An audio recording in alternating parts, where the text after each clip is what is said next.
waiting. Will you join me? Hello, welcome back to Star Wars. My name is Phill, of course. I'm joined as usual by Robin and Matt for our weekly Mandalorian breakdown. Good evening, gentlemen. The weekly Mandalorian breakdown. Well, it is. Break it down. I mean, what a week for the Mandalorian, man! Just before this, I didn't realize it was Carl Weathers who directed it either. What I need more of him directing. I was correct.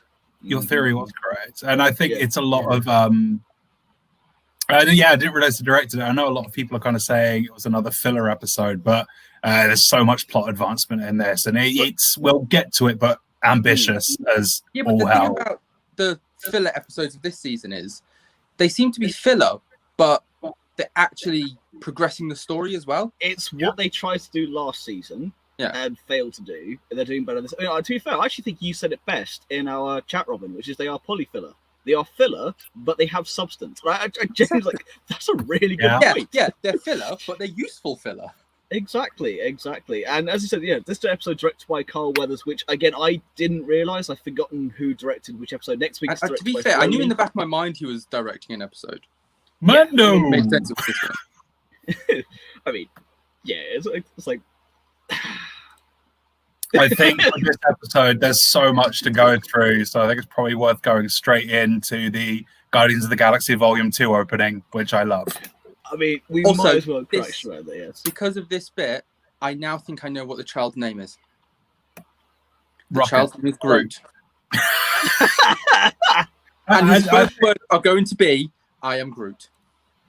No, so I want to get onto the first word bit in a bit as well, because I sent it to you, Robin, because you and I had seen the episode before Phill. I hadn't actually sent it to Phill. Something super interesting. Hello there! Something super interesting came up, but we'll get to that in time. The opening was just Guardians Volume 2. The moment Mando turned around and went, have you got it? I'm sat there going, there's no way he's let the child try to fix it. Oh, he's taught the child how to fix the Razor Crest. This is great. When did that happen? But he hasn't done it properly because he still doesn't know what he's doing. Yeah. I know that, but also it's a bit like it was Empire, wasn't it? Where hands go, no, this one goes there, that one goes there. Yeah. Like what? It was the red wire and the blue wire and the looking at him. The red one goes with the blue one. No, don't put the blue one back. The blue one goes with the red one. The red one goes with the blue one. Don't make them touch each other because they got like charged. I'm not going to lie. It was coming. Yeah, I knew it was coming. But then when the smoke comes out, he's like, you okay? like that. Yeah, I'm fine. So much character. You knew it was coming, now.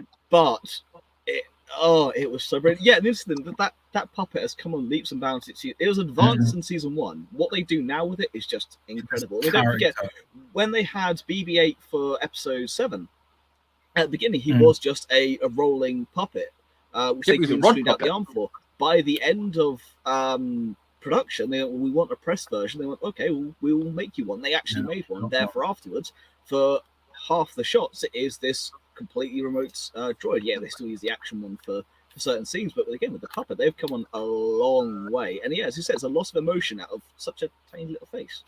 But it's development as a character as well. And while we get onto that point, Phill, can I please have my favorite shot, the coffee break? Sure, give me just a second. Yeah, I want to talk about this because it's relevant. It's actually in the bit of the episode we're talking about. So this is now my very favorite shot from The Mandalorian. And it goes back to what we were just talking about, where there's a lot of character and development in the puppet. The last time we had a shot similar to this was in season 1, where the child was still in the crib and trying to reach out to heal Mando. And now it's sitting up by itself. As Robin pointed out to me, he's trying to peek at Mando's face, which was cute. Yeah. And I mean, the fact that he even shows part of his face here is a massive aggression from Mando himself. But we'll get onto that in a second. Continue, Matt.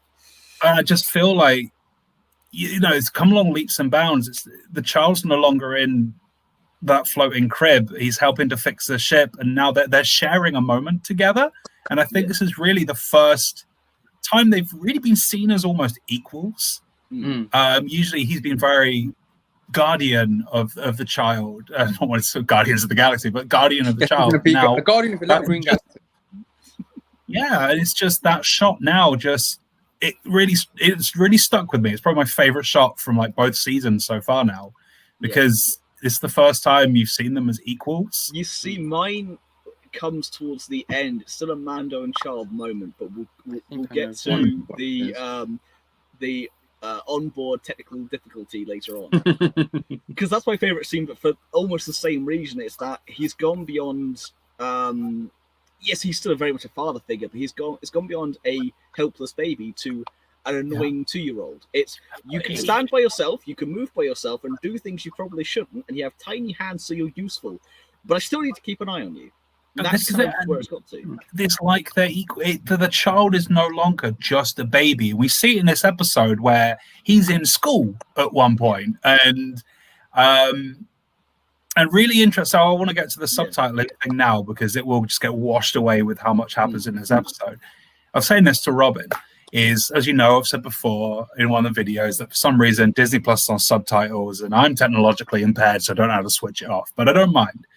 And so far, every subtitle for the child, has just been in brackets, coos. COOS in brackets. There's one moment, and I can't remember when it is in the episode now, where the subtitle was the word "huh." I think it might have been at the beginning, because I rewatched it earlier after we'd had our discussion, and I think it's when he's with the wires and when Mando like gives him the instructions. I think it is there, because I did hear it.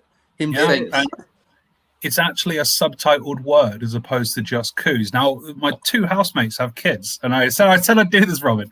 I asked them last night, I went, both of your kids, if one of your kids turned around and said, huh, in response to something, would you class that as their first word? One said yes, the other said no. So the findings are really inconclusive. I could probably imagine which one yes and which one no, but I'm not. So the findings are inconclusive, but I just found it really interestingly, for the first time in 12 episodes of The Mandalorian, the child was subtitled as having a word as opposed to I haven't need to ask where you've had the subtitles on. I just keep. I don't know.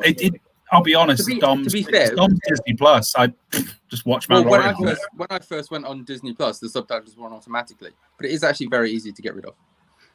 I don't mind now, because I caught up. He does want macaroons.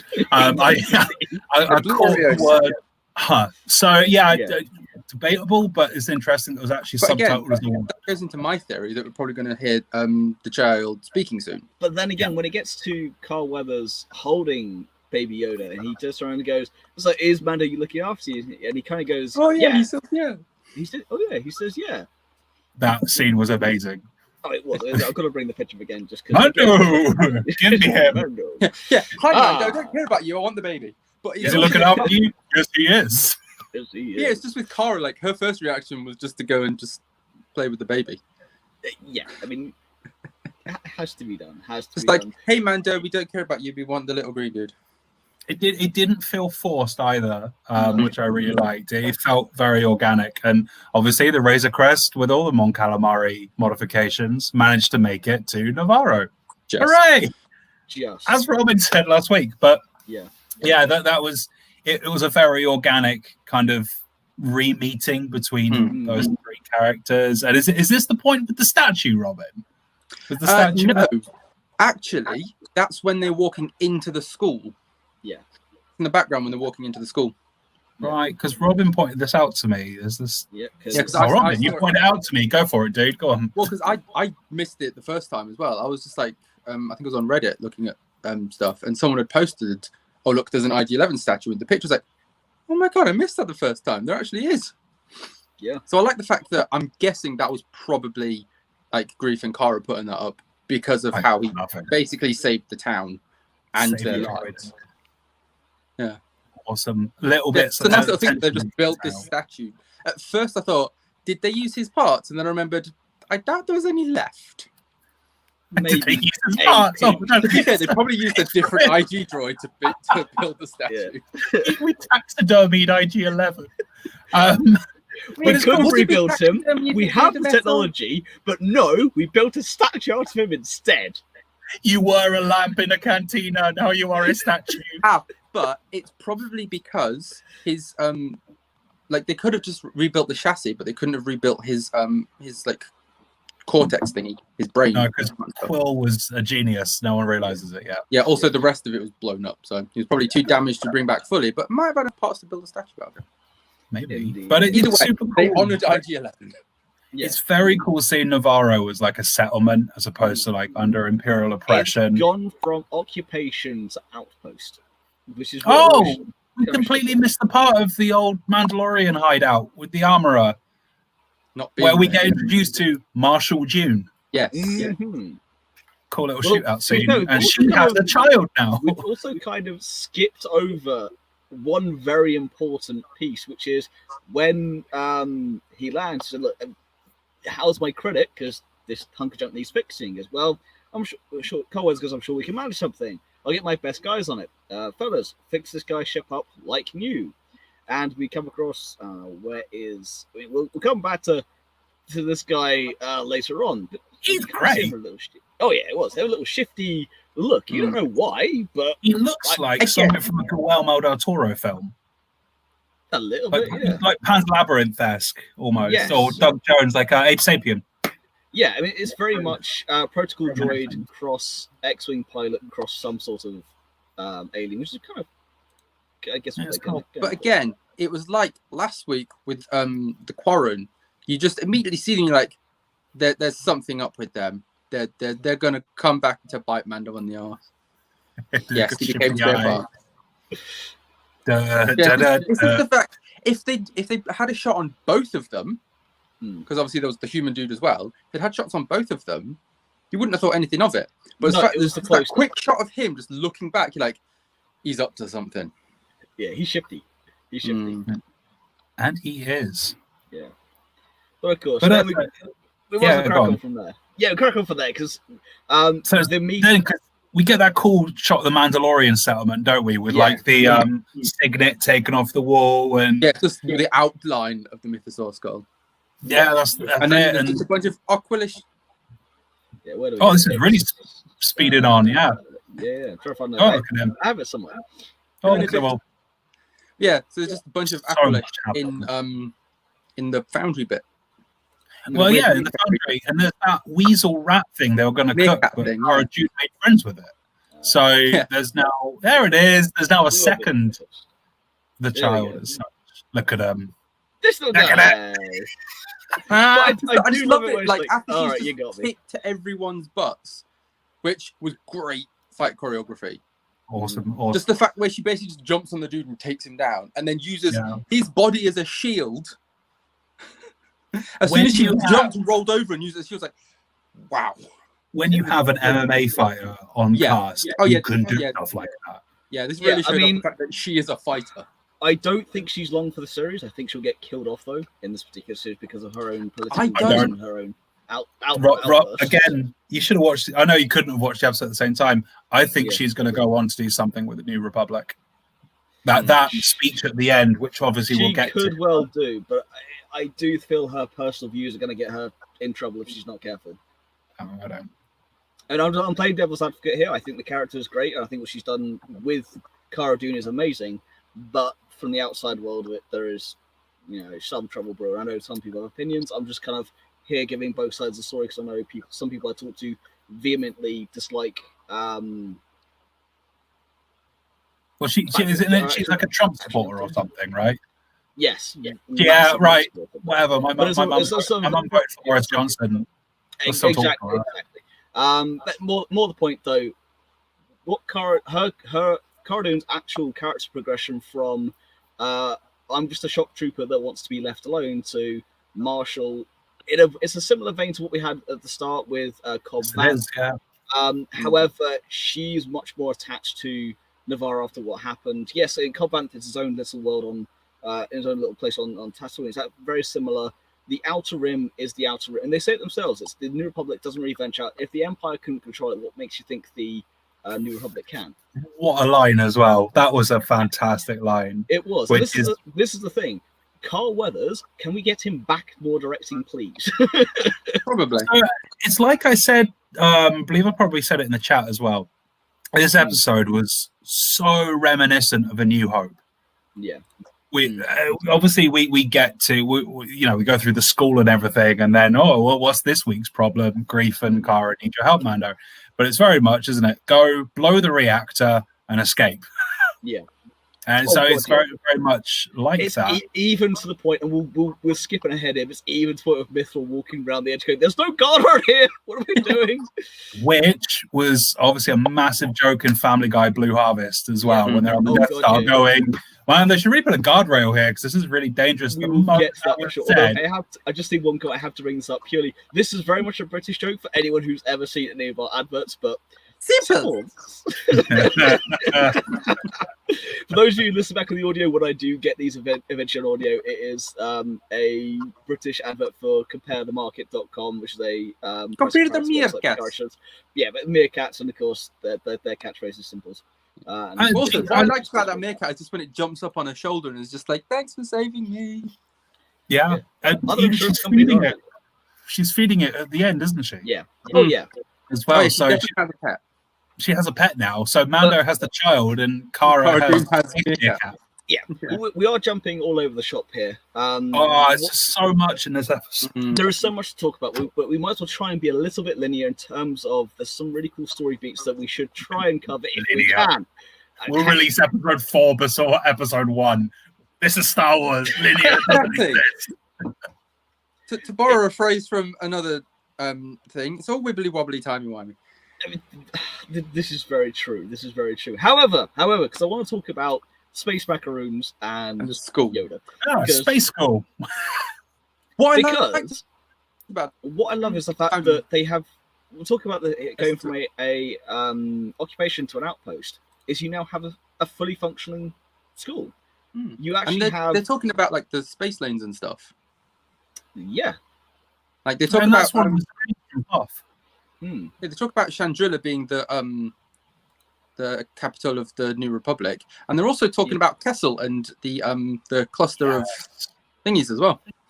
I did actually pick up on that. I was just like, they've just gone like nodded to the Kessel Run effectively, which is super cool, and it's like a not annoying 3PO, so that was cool.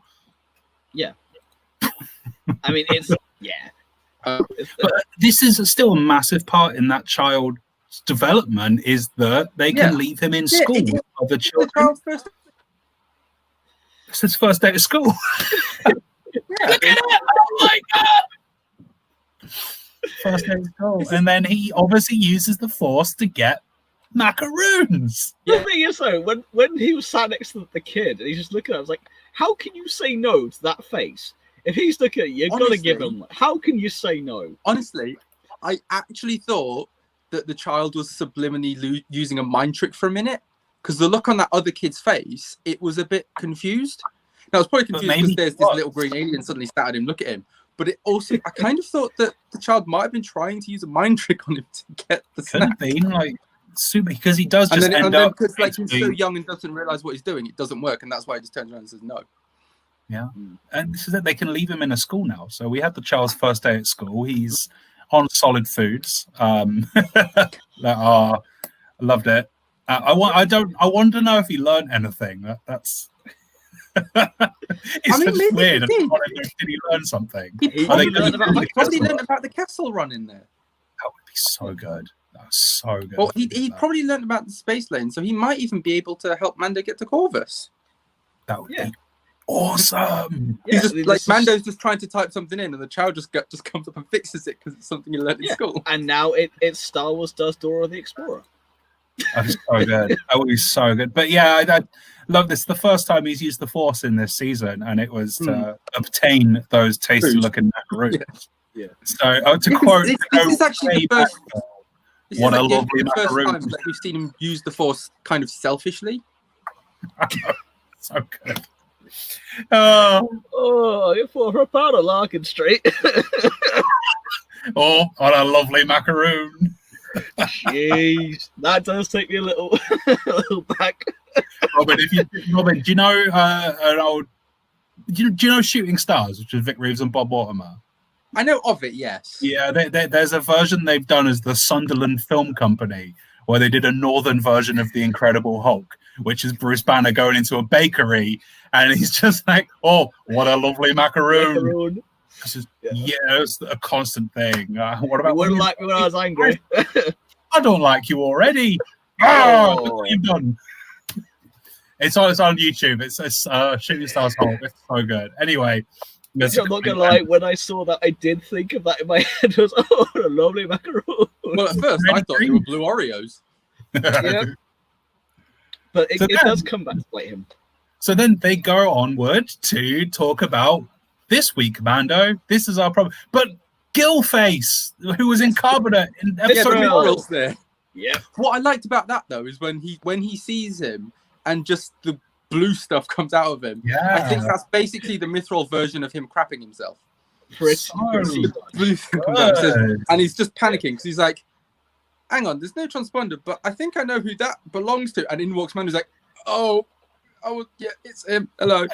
And he's in debt. It's like 300 years. Like 370 odd years, yeah. Yeah, to Grief. And it's just like... Magistrate Karga, as he is now known. Carl Weathers. Mando. What I liked about it is when the Mithril said, I really don't like carbonite. I still can't see out of my left eye. Yeah, still some carbon. So then we get into this week's problem, which is there's an Imperial base on Navarro, which they want, and this is like the scope of what you realize at this point is that Grief is looking after a whole planet. It's not just a section. This would let us become like a crucial component for the whole sector.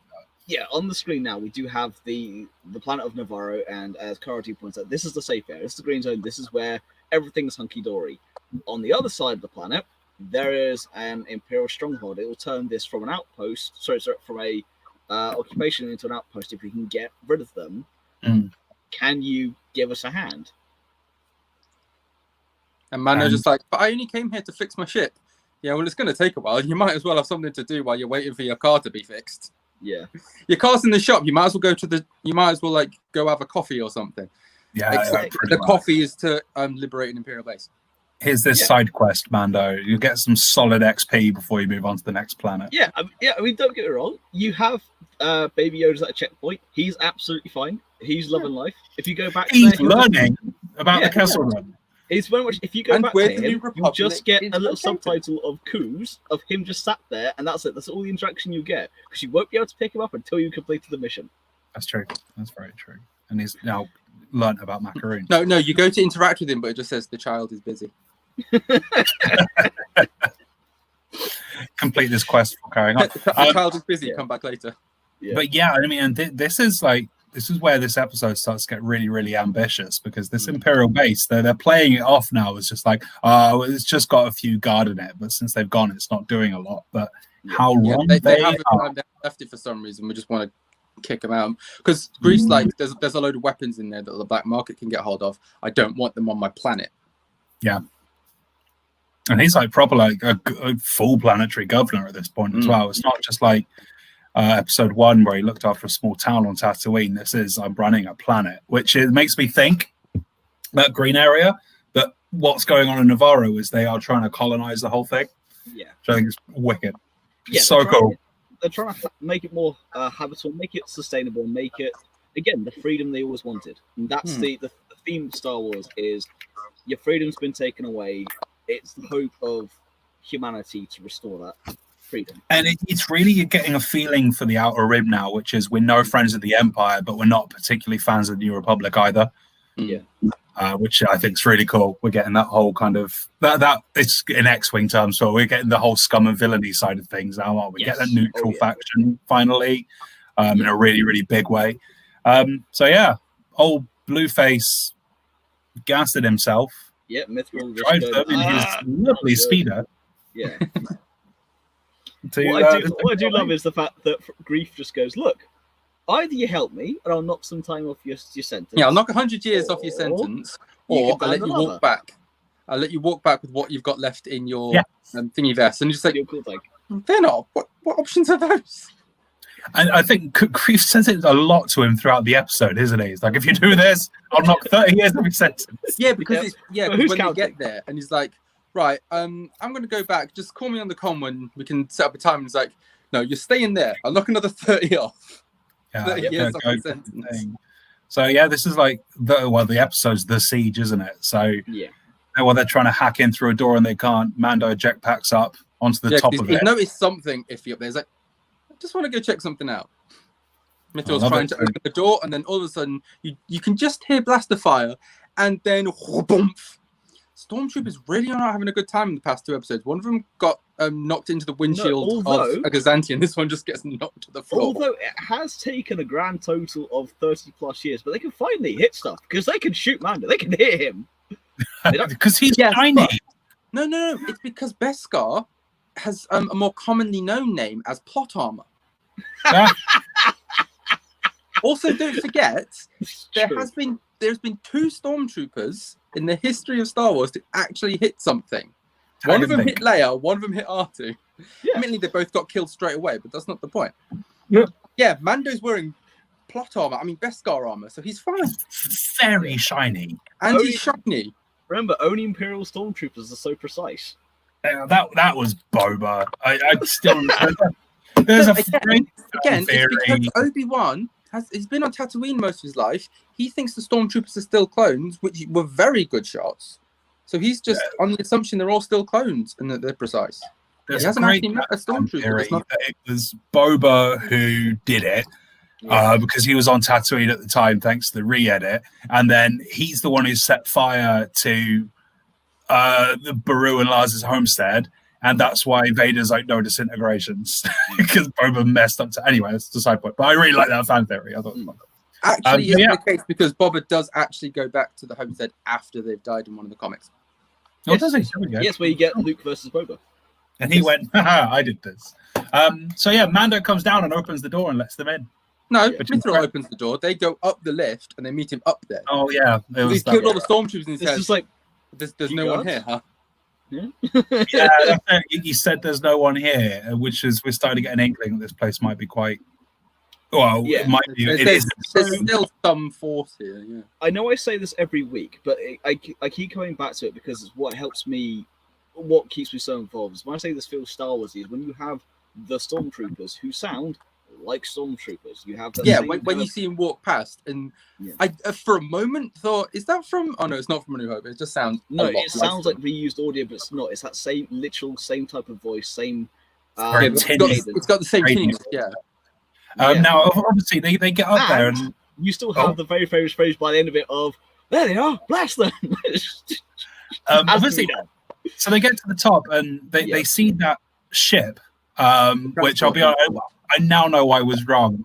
Robin, for a moment, Robin was like, "Oh, maybe it is," but I thought it was the Star Tours bus from Disneyland. When you said that to me, I genuinely went back and Googled it. I was like, "I'm sure that's the Imperial troop transport," but hold on, it could be a reference. And then I Googled the Star Tours thing. I was like, I mean, it looks a bit similar. Yeah, I really hoped it would have been, because that would have been a great Easter egg. So it's a reference back to the original 1970s toy they made. You see that they have in Rebels. They have that Star Tours shuttle in Rebels with the droid, with DJ. And the droid is now the DJ of Galaxy's Edge. Yeah, it's come full circle. Oh, really cool. But yeah, so I thought, having not watched Rebels, my initial thought, because when you see it from the inside, the display looks just like the ride. It does. And I was like, I'd have really had hope that would have. But it wasn't. I do love that bit where the Mithril's like, oh, this is this transport we can get on the back market. He's basically pointing out the transport's like, look at this thing. We're going to need a laser. Come back in a minute. Yeah, but there's a more subtle one when then through they open the doors, you can just see all the speeder bikes to the side. I thought that was cool. I liked all the speeder bikes in park. I thought it was awesome. Yeah. So I think, oh my God, we're running out of time. So they storm on through the base and get to the lava bit, which was very reminiscent of A New Hope. Again, we've got to blow this place up, detonate the reactor, and escape. And then no guardrails here. I'm afraid of heights and lava and heat. But we saw Obi-Wan do it. You know, obviously Obi-Wan did it in A New Hope, and now it's some pathetic alien's turn to do it. So he shuffles around and they trigger it, and then it's the Final Fantasy VII escape. To which I know we've got so much to talk about in a minute that I'm just really skimming this now. So they're escaping through, they're running away, and when they're trying to escape, they find a transmission from the scientist from season 1. Yeah. And this is why. There he is. They see that first.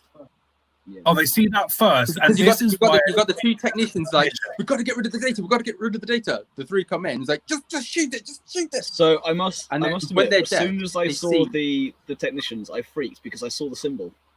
Yeah, I was like, I recognize that uniform. So when they turned around and they said that, because they're talking about the child at this point, and this is the first bit that I loved when they said his M count wasn't high enough. Yeah.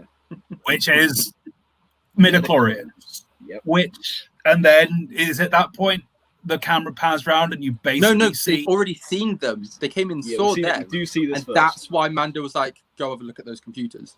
Now, I haven't had a chance to try and get an enhanced picture, but when I was watching this back, I did pause it. If you have a proper look, it is Ian McDermott's face.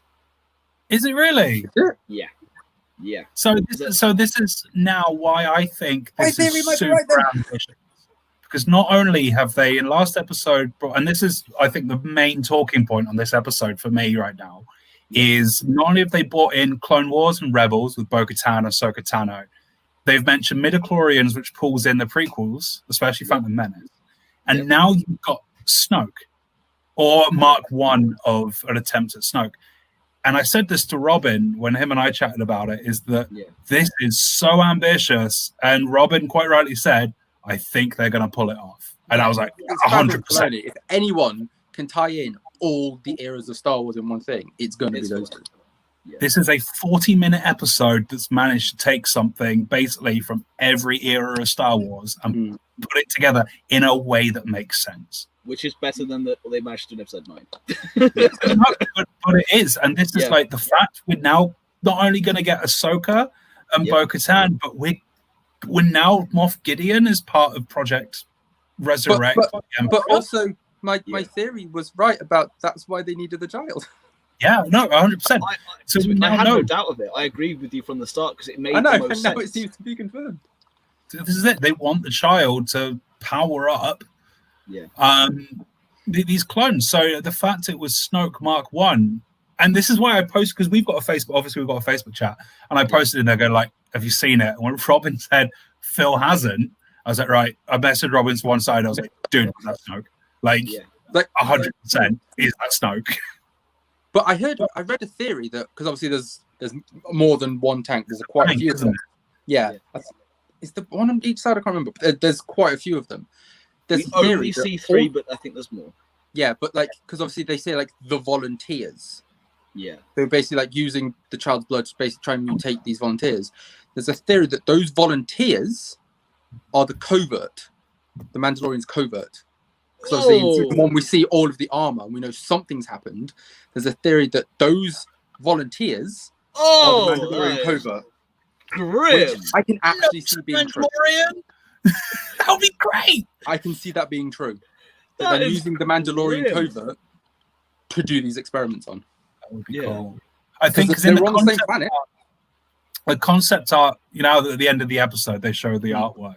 That shows 5 banks. Yeah. Which I think that's fine. So at this point, obviously, Mando's gone. Gideon's alive, and he wants the child. So he just rockets out. Oh yeah, yeah. He's just like, oh yeah, this must be an old transmission because Snoke's dead. Snoke. Gideon's dead. Snoke's not alive yet. And the Mythos like, no, this was from 3 days ago. And they're like, oh, Gideon's alive. And Mando Foxtrot Oscars out of there at full speed because the child is currently in a school surrounded by other children and a droid. Yeah. Okay. Like, I need to go back. And Carl's like, yep, jet back take, you'll be quicker. So this moment was so big for me because it is showing the ambition that Favreau and Filoni have with this, and they're going to make it work. Oh, I completely agree. They're going to pull together everything, and it's going to. The fact we're going to get Snoke's origin through the Mandalorian is so because that's after Force Awakens. I was like, I want to know who Snoke is, and I think everyone's wanting to know that. Obviously, Episode 9 when he was just like, "Oh, it's Palpatine." That's not Snoke's backstory. No. So, you get a little bit more in the Rise of Kylo Ren, but not a huge amount. But it is. I'm going to see it, and it's linked to the child. Mm. So not only is Mandalorian linked itself, but it's also linked to massive ambition, huge amounts of ambition, and I think they're going to make it work. Yeah. So I know I spoke to you, Robin, about this after our was it after our show on Tuesday, or was it during our show? I'd mentioned the Mandalorian being difficult to follow now for new people. Was that after our show? And I think it was during it. I think it was during the show. Yeah. So Matt, when we did our show on Tuesday, there was because you're talking about the Mandalorians, yeah. Exactly. So our friends over at the Blue Bantha Milk Company, who I was on their podcast a little while ago, they put up a little poll on their Twitter, going as an interesting point. After episode 3 with Bo-Katan, do you now think that the Mandalorian is too difficult to follow for those who have not seen anything outside of this? So you're talking just the films? No. I think with this it becomes a little less convoluted. I think because you're now pulling those strings together without the necessary explanations around it. They just don't need to be there. They're ancillary. I now think I like their point from last week, but I think with now the VATs, I think it now pulls the strings together enough that that's no longer a worry for me. For me, having not really ever seen Bo-Katan before and knowing nothing about Ahsoka, I can just accept. So weirdly, that poll kind of factors me in for last week. It does. I just accepted that Bo-Katan was a Mandalorian, and then afterwards I went on. I spoke to you two, and I went on a bit of a Wikipedia search and read about it. But it's primarily the reason I didn't do the show on Tuesday, to be honest, is that I know nothing about what was being spoken about, and I just accepted that Bo-Katan was a Mandalorian. The backstory, the repercussions didn't really mean anything to me. I just accepted that she was a Mandalorian, much like I just accept that Ahsoka has something to do with a Jedi. Keep in mind, all I've already seen of Ahsoka is when she was still a Jedi. It's only through extended conversation with people that I've learned more. But I don't think it was hard to follow at all. If I'm honest, I can just accept a Jedi and I can just accept Mandalorians. And having mainly my interest being the films, I don't think Snoke makes it convoluted. I just think it's really going to be such a really cool insight. I think it's now less convoluted because they brought him in. I don't think it's been convoluted at any point, if I'm honest. It's so well done. Yeah, but also, what they seem to be doing is no one's ever seen any Star Wars before, and literally starting with the Mandalorian.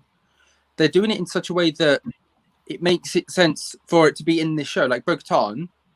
For people who haven't even seen anything else, even the movies, it's like this is just another Mandalorian.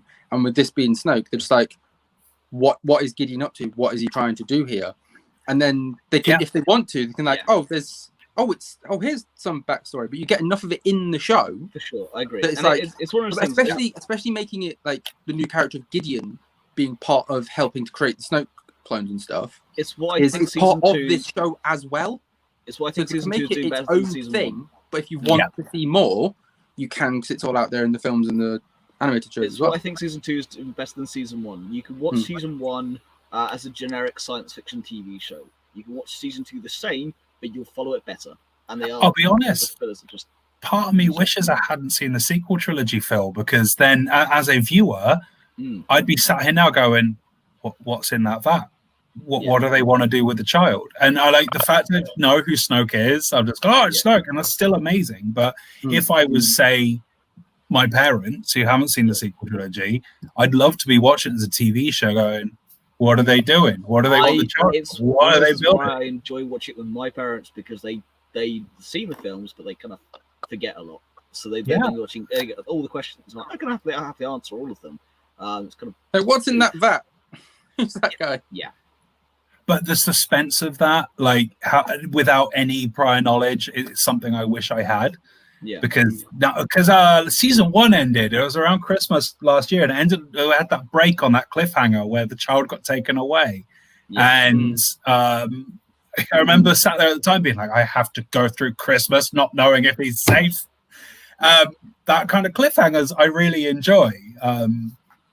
So I think, I'm a little bit envious of people who don't know anything as such, because now they're going, probably not watching this, but they're going, "What's in the vat? Like, what is it?" So it is a bit almost like I expect it to be a break in the show and go, "What's in the vat?" Is in the "Who's that Pokemon?" moment.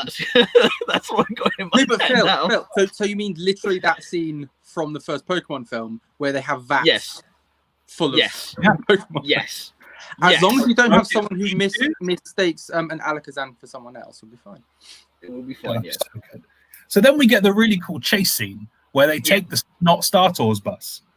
Yep. And run over stormtroopers in it. Yeah, but what I like is just when Cara's just driving it to the edge, and Grief and the Mithril are like, "What do you do? What are you doing?" Just screaming as they go over the edge. And as it passes camera, you just hear them screaming. I think Mithril's his name, not his species. Yeah, because he just keeps calling him Mithril, but it could be a thing that he just calls him by his species. Either way, they go over, and I love how the scout troopers follow them. Which obviously we saw in the trailer for season 2, but it's such a most of them die horribly on the way down. Well, first of all, I like the bit where when the transport lands on the speeder, and as they're going away, you just hear the missile go, "Was that my speeder?" And then the scout troopers are coming out. I generally thought for a moment, are we going to get some actually competent stormtroopers? And then one of them slips and crashes and kills 2 of them. It's like, I guess not. This is now, and I've said to both of you, and we'll get on to the second big point I want to make about this, third big point I want to make about this episode. It's the reverse trench run from A New Hope. Instead of flying toward the reactor, you've detonated it and you're escaping. Basically, Return of the Jedi, isn't it? Where the Falcon comes out of the reactor. And it loses something from the top as well. It does, and obviously the targeting computer is the same. I was expecting Cara or Mithril to go, "Don't get cocky." What when he said, "I got one"? Don't get cocky. And then it's just like, "Why don't you try coming back here?" I was expecting "Don't get cocky," but much like any computer game where you play against waves of multiple enemies, when the scout bikes go, the TIE fighters turn. Well, TIE fighters aren't in Gears of War Horde mode, but the bigger bad guys come, and they all do the cool lift-off thing with the wings, man. The TIE Outlander, which I want for X-Wing, which although now the X-Wing world is up in arms with it, I don't know, but still I want it. I think it was sick, and they all take off, and then it's all tense and dramaful, and then the next thing I want to talk about, because I've been banging on about it for all of season 2, that the Razor Crest is becoming the Falcon. Reference. Good week for this. I've been banging on about it, the Falcon becoming, the Razor Crest becoming the Falcon. And just as they're about to get to the outpost and you get the really tense, they're going to get blown up. Before we get to that point, can we just have the cool guy, stormtrooper standing there with a detonator in his hand? I'm going to get him. Like, here's a big gun. Where are these dudes? Turns out, there he is. Blows himself up. Boom. And then as they go past, and then you just see the helmet. No, the empty helmet as well. There was no head in it. It's very Jango Fett. Yeah, I didn't see a shadow fall out of it. But but as I've been saying, the Razor Crest becoming the Falcon. It swoops in. The Razor Crest swoops in and saves the day. Yeah, fully fixed up. And I think that long to fix up. No, it didn't, did it? Mon Calamari, awful. No, I think Mando was just making it out to be worse than it actually was. It's like, it's totally dinged up, and they're just like, it'll buff out. What are you talking about? It's fine. It'll buff out. Shows it down, and it's new again. Just get out all the squids. Yeah, so basically, you get this swoop in with the Razor Crest, but instead of Han going Yahoo, you get the child with his arms in the air, laughing about it. And while still eating the macaroons. With the macaroon in hand. This is fun. It's like being at Disneyland. Oh god, really they're going to have that ride at Galaxy's Edge now, aren't they? Yep. Eat macaroons in a simulator and throw up on yourself. Again, going back to the child being baby Groot. Yep. It's like Groot at the end of Guardians 2, where he throws up on himself. Yeah. No, it's in the middle when they're all jumping through, and he throws up on himself because he's been eating too many sweets. And I just feel like the Razor Crest is becoming the Falcon. It's becoming a character itself. And that I actually thought the Mando was just going to jetpack in and save the day, because I knew that Mando was going to come in and save the day. It's his show, for crying out loud. But I thought he was just going to jetpack in and like do what he did with Gideon's, just like chucking sticky bombs on him. But no, it was the Razor Crest. It's like, that's better than a Mandalorian on a jetpack. And he flies it like an absolute devil. And he proved, without a shadow of a doubt, that spinning is a neat trick. Oh, spinning is a neat trick. He's got one TIE fighter coming at him just spinning towards it. You've got Metachlorians and spinning is a neat trick in this episode. It's great. It's the aerial combat choreography for this. Obviously, it's not real, but it was. What are you talking about? They used models for it. Did you not see like a massive hand holding the Razor Crest? No. Yeah, but it was Filoni's hand. It was Filoni with his toy Razor Crest, toy TIE fighter. That's just it. Yeah, they just film him, then just green screen him out. To be fair, that's probably how they were talking about how we're going to do it. Filoni's like just grabbed his toys and was just doing it. But we're really getting a feeling now of Mando as like an ace pilot, because this is the second time he's done engine off in this season to pull a maneuver. Also, let's face it, when he had to fly that thing when it was battered to hell, you have to be a good you have to be a good pilot to be able to fly that thing when you have pieces literally falling off. Would have been a fantastic moment for a Top Gun reference, being like, how did you do it? I was inverted. Yeah. Would have been great. I haven't seen that film. Have you not? So good. There's a very specific way to watch Top Gun. Is you go jet planes, buddies, skip scene. Jet planes, buddies, skip scene. Jet planes, skip all the mushy stuff and just stay for the banter and jet fighters. It's great. I just thought again, you're happy to see the Razor Crest, much like in Force Awakens, when it's we'll take the garbage and you see the Falcon. Again, though, I think it's more episode 4 of Yahoo with the Falcon. It's that out of the sun. It's like, we are in danger. What's going on here? And you have like, we're about to die. We're about to die. Oh no, wait! The Razor Crest swoops in to save the day. He comes out of a cloud of smoke, doesn't he? Yeah. So instead of like the sun, much like Reverse Trench Run, it's the ship that comes in and saves them and takes off the ones that are on the tail. So there's a lot from it's very familiar, and this is probably why it feels so Star Wars. That it feels like New Hope. But it was done in a better way than Force Awakens, because it wasn't overtly in your face. Oh, I don't know. The reason why I like that is because the characters. It's not like Grief Karga said, "Hey, great Mando, you used the solo maneuver." To be fair, though, I was half expecting Grief Karga to go, "Oh, that was close," when they had the turret taken off.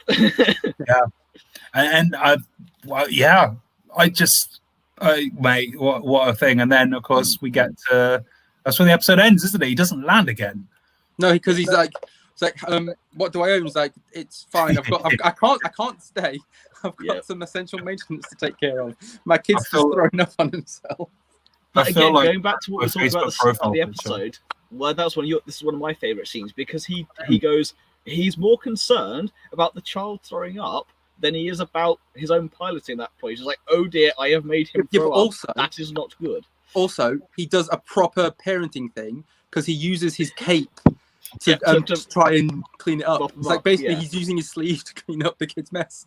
It's adorable, but it's very much he's gone from Guardian in season 1 to father in season 2. Yeah. I think that the fact that they made the puppet throw up is so clever. Yeah. Like, I'm not sure that could have been CGI actually, because no, that is very much that is probably. I think they've only ever really used CGI for him when he's eating things, like in episode 2 when he ate the spider. That was CG, and I think they might have used a bit of CG in this episode when he was eating the macaroons. Maybe, but apart from that, this will just be a tube and a pump. But it's still really clever that they've done it. Also, I love the blue. But we are rapidly running out of time. Yeah, shall we crack on to our other big point of this episode? There's a lot in a 40-minute episode. There is so much to cover. Yeah, so Mando flies off, and then we get going back to episode 4. We get the Aquitans class cruiser, which so cool. For a brief second, as he was flying over and you saw the prongs, for a brief second I thought it was a Falcon. Because you just see like the prongs and the gap's like, is this the and then it continues like, oh, no, I thought First Order. Well, no, because of the 2 prongs, and it looked a bit like the underside of the Falcon, and then just see the Aquitans class just go over like A New Hope. Yeah. Oh, that would have been good. I think, no, if it was the Falcon, Phill, no matter what he was doing at that moment, it would have been like, I felt a great disturbance in the force. Because I would have exploded. Why is the Falcon here? Yep. To be fair, Oh, I yeah. would have had the same reaction of like, oh, it's the oh wait, is that Matt? Yeah, That's Matt's head exploding. What was that? Like, I sensed a great disturbance in the force. It's like a fan cried out in joy. Suddenly silenced. Yeah, so and then we see the Gideon. Imperial officer talking Yes. to our guy from earlier. Yeah, because he put a tracking device on the Razor Crest. Oh, I know. That shifty alien. I know. Yeah. Not happy about that. To be fair, before it came on, I was like, was it the alien from earlier? I was like, yeah, I'm not surprised at all. So shifty. So AF. when Mando flew off, I was like, oh, they're about to end the episode. Like, so maybe that guy at the beginning, there was just nothing then. Boy, was I wrong in a few seconds, obviously, but or maybe he was going to come back in a later episode. So this is like the massive thing here is obviously they're going to be tracking Mando, which, as I said to Robin as well, they're going to basically lead Gideon to Ahsoka. First point, and then secondary, not so much secondary, those new super soldiers that Gideon has in status. Yeah, he's building Cylons. Let's get Because when I first watched it, we've already got Katie Sackhoff. Also, don't forget there was graffiti in episode 1 of a Cylon. True. What was that? They generally look like Cylons to me. No, so the first thing Robin and I were talking about was that these could have been force sensitive. This is what the child's blood was used to create, but then Phill swooped in and went, "No, it's these from Carl Katarn." To be fair, I did then Google it afterwards and was like, "Oh yes," because I was like, I'm fairly sure there was some sort of force of Sith Trooper. To be fair, those ones on screen are actually the droid versions, which these still could be. I think these are. Yeah, they are definitely the droid versions because there was the Dark Troopers in the old EU where there was droid ones, and then there was force sensitive ones. We will make Mando hate droids again. These they're the droids, yeah. So Matt, you won't have seen this. Robin, actually, if you cast your mind back to Rebels, we do have the Sentinel droids on the Thrawn, Imperial cargo ships. Yeah, with Thrawn. I think we're based off those anyway. I think it's going to be sick. Like they are imposing and they're intimidating. Mando's going to hate droids again if they are droids, which I think they should be. Yeah, because they could be like if there's any like offshoots of like the Palpatine thing, they can as long as they're viable, they can use them as these Dark Troopers. So are they gloss black, Phill? Yes. Yeah. Give me a second. So where's the? Have you got that thumbnail again? I saw someone online actually think that they were Vader clones, but yeah, that is proper gloss. If you look at that shoulder, that is you do see the Cylon shining. Part of me would actually like if they would just B2 battle droids, which are obviously the ones we saw in season 1, which gave Mando some weird kind of like PTSD flashbacks. Yeah. That would be kind of cool to see them in the service of the Empire. It won't be, but at first I thought they would like TIE fighter things because you see the tubes on their chest that look like the tubes in the TIE fighter. So you guys cast your minds back to 2015. Force Awakens is out yet. Time.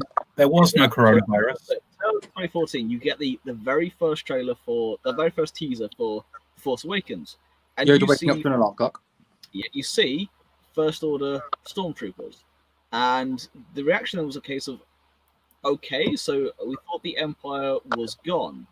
For people then who haven't seen or read any of the comics or the expanded universe stuff, the new EU, the new canon, they are still in wondering, okay, how did that First Order come to be? They've seen its peak and its ending, but not really seen its rise. Now, tell me if I'm wrong, but this is very much the Empire you thought was dead, looking as intimidating as ever. For those who haven't seen or read any of those novels and comics, this is their way to introduce how the First Order came to be. If we're going to get the rise of the First Order at the same time as tying in the prequels, at the same time as tying in Clone Wars and Rebels, my love for Jon Favreau is just going to skyrocket more so. I already adore everything that man's done, but this is like this is huge ambition. This is nothing has been attempted. This is like genius that is Jon Favreau with the Star Wars knowledge and also creative genius that is Dave Filoni, and you get what is fast becoming the best Star Wars product. Because Marvel did a very good job of tying it all together with Avengers Endgame, time travel. This is on a different scale entirely because they're going, here's these films that came out 20 years ago. Here's this TV series that's this old. Here's this TV series. And here's like bringing Boba Fett back at the same time as Bo-Katan, at the same time as Snoke, while bringing in midichlorians in a way that makes sense is just...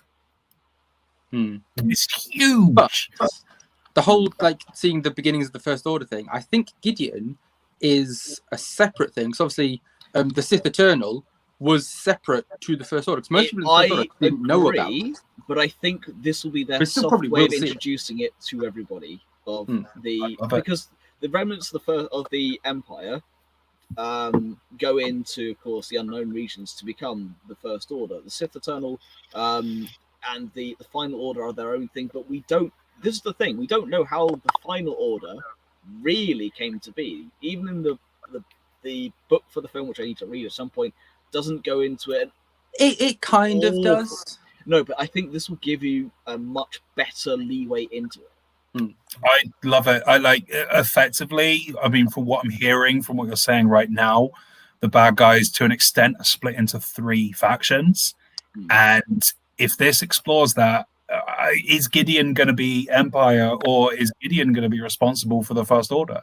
That would be sick. I think he's more Final Order because of the whole Snoke thing. This is it. That's your thing. We will. There's still the potential for Thrawn to come back as well. There's still the potential for Ezra. There's still the potential for so much. But this is what this is the thing. What's Boba Fett doing? Exactly. This is the thing. We sit here. We chat on an episode per week. So the first 4 episodes of season 1, we'd had our introduction to the character, then we'd had some filler, not a huge amount of story progression. They got the groundwork done for how the show was supposed to look in season 1. This is the groundwork for how the storytelling needs to be, I think, going forward, because they are giving you filler, but they are giving you so much useful filler at the same time. Exactly, you're saying, going right back to the beginning. Yeah, it's polyfiller. It is useful filler. There is, because I've been talking to various people, so George and Dave, as well as you guys, as well as a few of my friends, and I said it's filler, but amazing filler. Half of them went, it's not filler at all. It's completely story. It's what you need. The other half went, yeah, agree, it's filler, but what filler? So you have people in different minds who are disagreeing whether it's filler or not. That's how you know this is good filler, when you don't care if it's filler or not. Personally just think this episode is a ginormous setup for this is like the moment you're at the top of the roller coaster now, and it's about to set up with Baby Yoda. Yeah, man, absolutely. That was completely unintentional reference to the episode, but well done. I think this is about to absolutely catapult us into something incredible. This is the breath before the punch. The other little bit I want to make a note on, I know because time is kind of short, we are on a little time restriction here. The one thing we haven't talked about that I really want to mention is Cara Dune's ending. Alderaan. Yes. Not only, of course, the nice bit between Grief Karga and Mithril, where he basically goes, I'm not going to tell them about you because, you know, you're paying off your debt. It's fine by me. I'm not going to tell them about Mando. We're all good. Yeah. The New Republic space cars. Yeah. The fact that they're now coming back into it properly, and they're tying it up, even these little filler characters are tying it up at all, wanting more Trapper Wolf, obviously. But I generally thought he was just going to, like, walk in at the end. But let's talk about Alderaan, and let's talk about Cara Dune, and a character that has gone, as we said, from hired muscle to someone who really gives a marshal. To a marshal. Yeah, she's leveled up. So yeah, this was an awesome moment. She got that pilot going. I hear that you served. No, he's like, yeah, you're from Alderaan, aren't you? I served. I served during Alderaan. Did you lose anyone? I lost everyone. And it's just like, oh, you did. But then what is that medal something? Is that medallion something? Honestly, I'm not sure what it is. I think it might just be him. I don't know. At first I thought it was like some sort of medal of help, but don't actually know what it is. Here we go. Here's a bombshell for Star Wars to end on for a night. Robert and I don't know what something is. Right, because at this point, from what I know and what I've read, it's either around this point or near this point. Obviously, they're now talking a lot about the New Republic. We've had Snoke, we've had First Order. It has to be around this era that Leia is just like, Poe, I need, because I've read Poe's backstory where Leia pulls him in. We're not quite Poe's there yet. Poe's only a kid at this point. However, what you do have is Leia getting annoyed with the centralists and the populists in the Republic Senate at this point. So I really think Cara Dune's going to become. Obviously, you don't think she's going to be around for long because of her real life. Whereas I spoke to Robin about this, I think that she's going to join the New Republic and she's going to become a figurehead there. I think she might. See, it's either that or another theory I have is it was kind of set up last week. Obviously, the whole Bo-Katan needed the Gazanti to go liberate Mandalore. I reckon, again, with also what Matt's been saying about the episodes kind of mirroring each other in season 1 and 2, is that at the end, Mando's going to have to go get his buddies back to like go save Mandalore, and like they might liberate it, and they need people to look after it because there's been 2 marshals so far. Cobb Vanth, and now we have Cara Dune. So I reckon Cobb Vanth and Cara Dune maybe once Mandalore's liberated, stay there and become law people on Mandalore. Yeah. Cobb Vanth's going to turn up, right? And then he'll remove his helmet and it'll be Boba Fett because Boba went and killed him, took his armor back. Except Mando has the armor. Yeah. Oh, of course he does. That was the whole point of the episode, was Mando. All I remember is Boba Fett. But this is it. Like, you know, I think Cara is going to go on to do something with the New Republic. Like, because the way she seems to be contemplating when he's basically just like, we need soldiers like you. And she's like, I don't join up, Blue. What I like is the fact that he does go, these are not separated incidents. What's happening on here, on Tatooine, and other places, these are not separated incidents. Something's happening. They don't believe it in the core world, but out here you do. And that is something, again, that's referenced a lot in some of the books. For everyone out there, I would highly recommend you go read the book Bloodline. If you haven't read it, it is phenomenal. It's basically a Star Wars does a political thriller, but it gives you so much information on the New Republic and the First Order and the political rumblings that end up. I'm not going to spoil it entirely, but trust me on this one. It's if you read any Star Wars book to do with any backstory, read that one. It will help you set up a few things, but it won't give away too much of what's to come. Yeah, I think. I know you've read it. I think you may agree with me on that one. Yeah. I am. Either way, because I know we're overrun now. We're very short on time. I am very excited for the next episode because now, Robin's right. We've seen everything that's in the trailer. We don't know. I mean, we know one thing that's coming. We know Ahsoka's coming, but that's because it was said in an episode. But we also know that Dave Filoni in the next 4 episodes. We also know Dave Filoni is directing episode 5. Yeah. Also, I have heard a rumor about the episode 5 title, which it makes sense considering what we think we know about. Tano. No, it's apparently called The Jedi. Oh, well, which I mean, we already think it's going to have Ahsoka in it anyway. So yeah, we've got 4 episodes left. Like I think the tail end of this season is going to be really wild ride. I mean, this is the thing though. So last week and this week, directed by Bryce Dallas Howard and Carl Weathers, respectively. That's not Robert Rodriguez. Yeah, we still have that to come. Yeah. Episode 6. Episode 6. Yep. Because mirroring the heist we had from... We've now got Robert Rodriguez as a horror director. We've now got weird clones and robots and stuff. Yeah. Oh, I'm excited. Also, again, going to the horror thing, the vats of clone things, very reminiscent of Alien Resurrection. Very. I am very excited for the next 4. And we're going to leave you on the tiny little cue note that, of course, the little meerkat does get fed by Cara at the end. Oh, yeah. She's got a pet now. That meerkat, it may not be Dr. Mandible, but it will come back. Dr. Mandible has to return before the end of the season. Well, like I said, Mando needs to go back, get all his pals. He's on Tatooine getting Cobb Vanth. He's going to get Peli Motto and Dr. Mandible. He needs to get Dr. Mandible. Yeah, he's gonna land in I'm assembling a team. And then Dr. Mandible's there. They come along. You're gonna have Cobb Vanth, Dr. Mandible, and Pelimoto all on the Razor Crest, all playing back with the child learning to play back.